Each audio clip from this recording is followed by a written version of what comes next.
ਜਿਹੜਾ ਦੋਸਤ ਵੇਖ ਰਿਹਾ ਉਹ ਵੇਖ ਕੇ ਖਾ ਪੀ ਲਵੋ।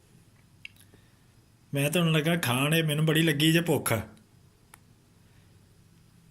ਇਹ ਟੇਬਲ ਹੁਣ ਜਿਹੜਾ ਨਾ ਫਿਕਸ ਹੋ ਗਿਆ। Start to eat now. Everyone watching then making same like in home, then enjoy for on life. Bye bye everyone.